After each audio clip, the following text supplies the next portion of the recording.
Outside the village of Jadugora, a few miles from the town of Jamshedpur in India, kids play football in the fields. Their friends watch from the sidelines cheering them on, but they don't join in. If you take a closer look, you'll see Munna. He's 8. He can barely walk. His legs and feet, misshapen, twisted, are giving away beneath him. The boys next to him cannot stand at all. Their limbs lie crumpled beneath their bodies, misshapen by a mysterious disease. They are the unlucky ones. What happened to them? The answer to that is the subject of a powerful documentary made by Saurav Vishnu, a native of Jamshedpur, who wanted to tell the world what happened to the children of Jadugora. It's called Tailing Pond. Saurav joined us at Desi Collective to tell us about his film and share his experience making it. Hi Saurav, and welcome to Desi Collective. My name is Meera Kaimo, and I'm here with Anjana Nagarajan Bhutani to find out about the story of Jadugora. Hi, good morning. So nice to meet both of you. It's really a pleasure. Where are you? I am in a small town called Jamshedpur. It is very close to where the story lies, Jadugora. So what happened to the people of Jadugora? The story goes back to 1951, when the government of India discovered uranium reserves in Jadugora. Uranium is used to make nuclear weapons. It was a fortunate find for India, a country trying to assert itself as a global power by developing its own nuclear weapons program after independence.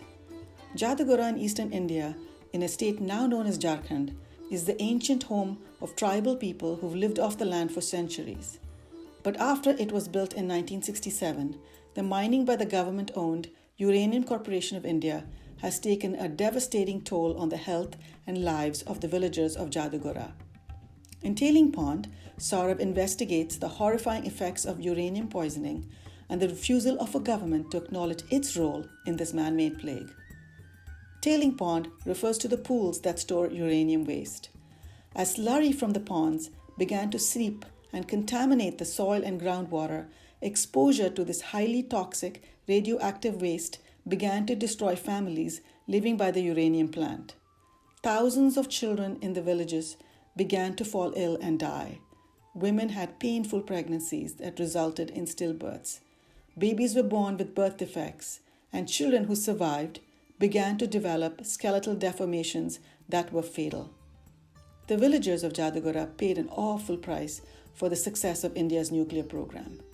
Tailing Pond is their story. Sort of. I spoke to my cousins who grew up in Jamshedpur, and as you can imagine, they said they had not heard the story at all. Yes. What is the?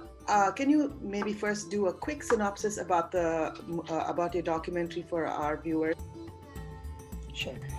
The synopsis of the film, revolves around the 6 families whose life has been difficult because of the uranium mining that is happening in around Jadugora. That is basically the synopsis of the film. And then we also see a little bit of history as to, when the operation started and what is happening right now and what are people going through.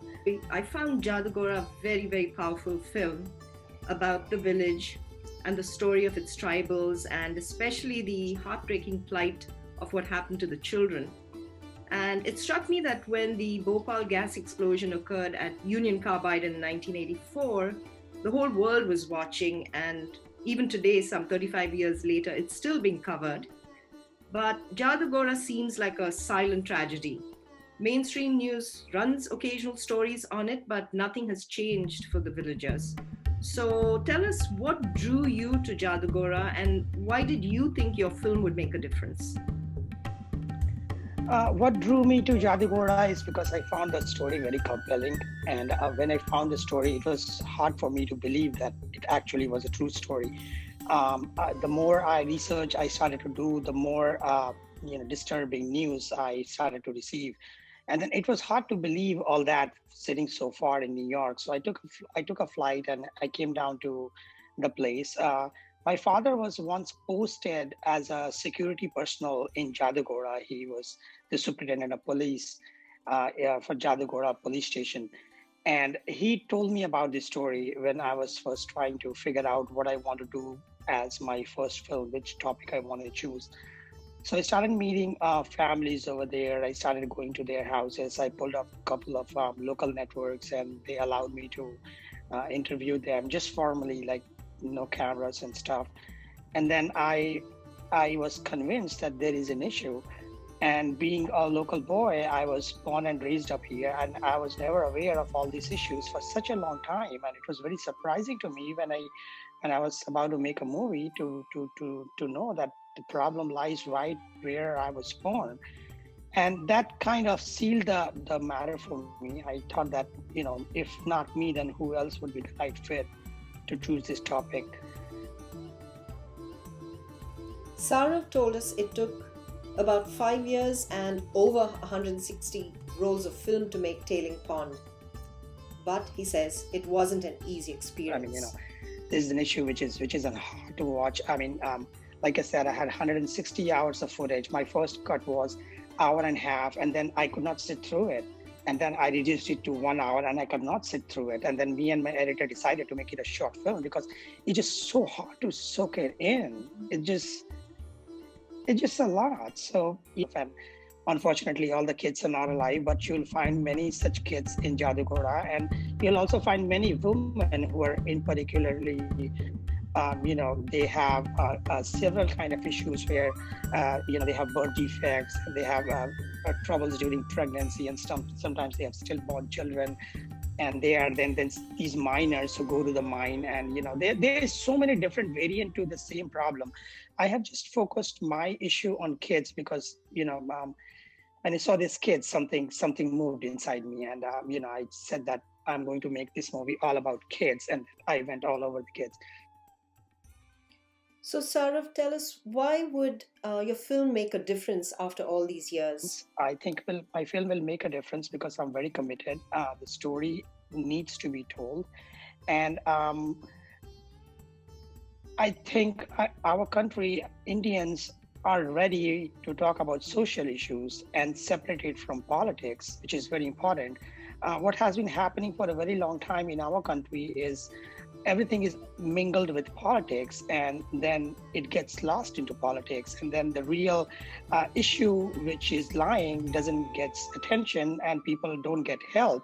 So I have tried to keep my film and myself as far from any kind of political view, and I go straight into what could have done and what was not done. And I hope people like it, people talk about it, and maybe some new policy or some kind of reform can be done which could help this place. American actress Cynthia Nixon, who's known for her stellar performance in numerous Hollywood films, including Sex and the City, provides the voiceover for Tailing Pond. We were curious how Saurav managed to rope her in to be the narrator. Why did you choose Cynthia Nixon as your narrator? What impact do you imagine that this American voice will add to a very Indian story? Is it because you expect to gain more traction for the story outside India? I'll tell you a funny story, a backstory. So I hunted for a voice for 1 year. I started going to all these big talent agencies, UTA and WME and CAA.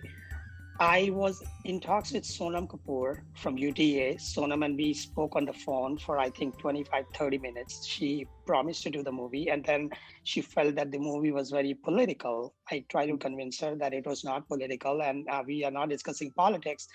And at that time, she was not convinced. She backed out.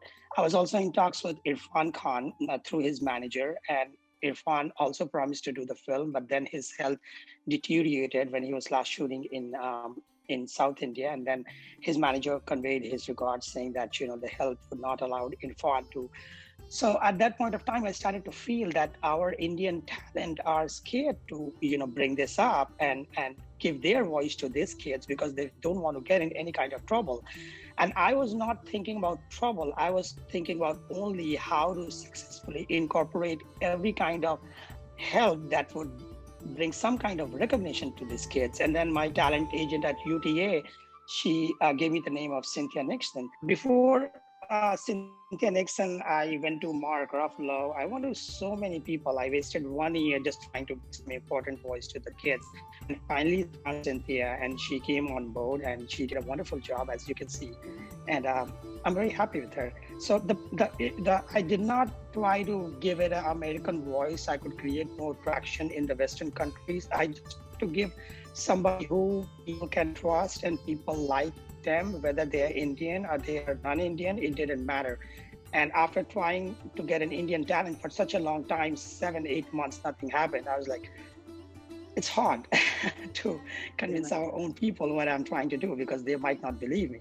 Now they will be like, oh, this guy's trying to just get famous, maybe. Who knows, Well, how easy was it to persuade the families that you featured to tell their story? Why did you, or how did you get them to trust you when they've been ignored by people for decades? It was not easy. It was very hard.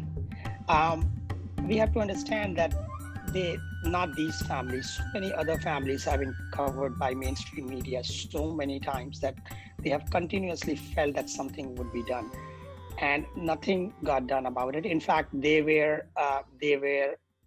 experienced more pressure from the corporation, and they were very scared.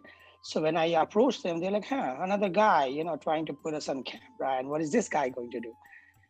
And I told them that, look, I was born in this place, and my father once was posted in your police station, and a lot of people knew my father, and my father was a very good officer. He was a good cop.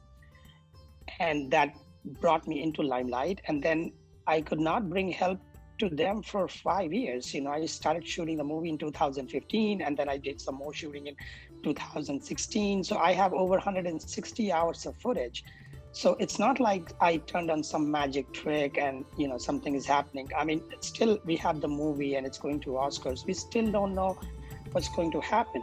So it was hard for the families to trust me, but eventually they did, because I think they had no other option. I cannot even imagine any family in being that position and somebody comes along asking for help.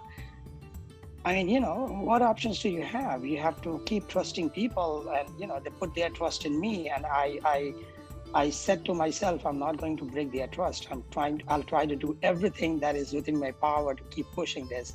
And it took me 5 years to talk to you guys and, bring more people on board where people can probably see what I'm trying to do and see for what it is, nothing more and nothing less. A clip in the film shows the company chairman claiming that the deformed children were not native to Jadugora, but rather imported from somewhere else. In the last 30 years, the government has refused to acknowledge its responsibility to the villagers, saying that radiation exposure does not affect health. So where does that leave Tailing Pond? We asked Sarah that question. And then tell us, what is the outcome you hope for making this film? Do you hope to pressure the government to acknowledge this crisis and take steps? It's already won several awards, and are you hoping to leverage the publicity to create more awareness? I definitely want to create more awareness. I mean, I think that's the number one issue. I mean, think about it. You spoke to your cousin. It's a small world. He lives in Jamshedpur. I am from Jamshedpur. I'm sitting right now in Jamshedpur. And they claim that they don't know about this issue. And I was just like them when it started out. I had no idea about this issue. It was so silent to me. And then it was very shocking. And there's a kind of resistance that people have built up around this issue, that anybody who talks about the issue probably is not a good citizen. And I think that is so incorrect, because it's the other way around. I think we should talk more about it. I mean, the film is not against uranium mining. The film is not against uranium energy. The film is against, all the practices that is causing all this humanitarian issue. I mean, the Uranium Corporation of India Limited is a very successful and profit-making company. It's a corporation, so it's not a non-for-profit, so it works for profit. And uranium is one of the most expensive products in the world, and we have the biggest resources here. So obviously the company is making money, And if you look at the balance sheet of the company, we'll see it gets rewarded very, very handsomely. So as a part of a CSR, the company can successfully not to just show off to the audience, but come forward and take some responsibility and help out these people. Then we will see the company in a new light. We will appreciate what the company is doing for these people, rather than the company or any government entity trying to take it in a negative light and get in the defended position immediately that this is an attack. This is not an attack. If we citizens don't talk about it, then who else will? I mean, I don't think so anybody is more in a good place rather than myself, because I was born here, and I keep coming back here. My parents still live here, and I love my town. And I think, I have all the right to ask this question to anybody who is in a position to consider, to see what could be done about these people. And in my film, you see only one tailing pond. I have shown you one pond. There is 9 tailing ponds like that. People live all around it. And I know, sitting from so far, people have continuously put this in a political light. It feels like, it is all made up problem and it is all a propaganda. It's not. The 6 kids who were in the film, those families that I picked, none of the kids are alive right now. And I watched those kids for 5 years in the editing room, and one by one, I could not bring them help. I can't even tell you what I felt. Just giving some money or bringing some food is not going to help. It's not going to help this issue. This issue has been created in 50 years. It took us 5 decades to come to this, where there is no going back. Now we have to work together for many, many, many years before we can eradicate this horrible plague that has been inflicted upon this place. It's going to take time. Tailing Pond has been screened at numerous Indian and international film festivals and won Best Film at both the New York Indian Film Festival and the Jaipur International Film Festival. It's now officially in consideration for the 93rd Academy Awards in the documentary short category. So, has the documentary been shown in India? And if so, what has been the response to it? So the documentary got selected at many, many Indian film festivals. I think over 15 Indian film festivals, a couple of awards in Jaipur International Film Festival, and some festival in Shimla, and some festival in Eastern India and Western India and Calcutta, and it won a lot of awards. So people kept emailing me that they have seen the documentary and they don't know about this issue, and they're very surprised, but they want to help, and how can they help? And so the response has been good. I was trying to generate awareness, and I think I have scratched the surface. With Shorts TV now on board, probably we can take this to the bigger audience and more people can see. So the response has been good, but I have just barely scratched the surface. Where can our audiences see this movie? Is it available to watch via streaming? The movie is not available anywhere right now because of all the distribution restrictions. But Shorts TV is planning a national premiere in India on all the Prime cable channels. So that will be one of the ways to watch the film. After that, we have lined up, a distribution in terms of SVOD and VOD, and then flights and airlines and hotels and everything. So the movie is made into a length which is widely acceptable in terms of even like small flights and stuff like that, and hotels. So it will be widely distributed, but unfortunately it's not available on any platform to view right now. What can we, the citizens of the world, but especially Indians, do to help the people of Jadugora? I think the first thing we need to do is we need to talk about it. When we don't talk about it, it becomes a propaganda. It becomes a lie. It becomes a myth. But when we talk about it and when we discuss it, then we can figure out for ourselves what is lies and what is not lies.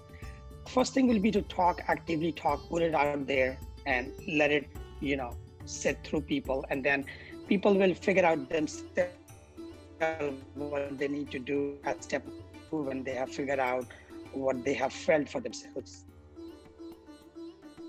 I mean, I can keep going on all night and it's not going to make a difference. I think it's the people like you and other people who need to really figure out for themselves how they want to tackle this issue. People need to figure out for themselves what they need to do to bring help. Talk, go to Jadugora, meet these families, pressurize the government, put it in the MPs need to raise this issue in the, whatever helps.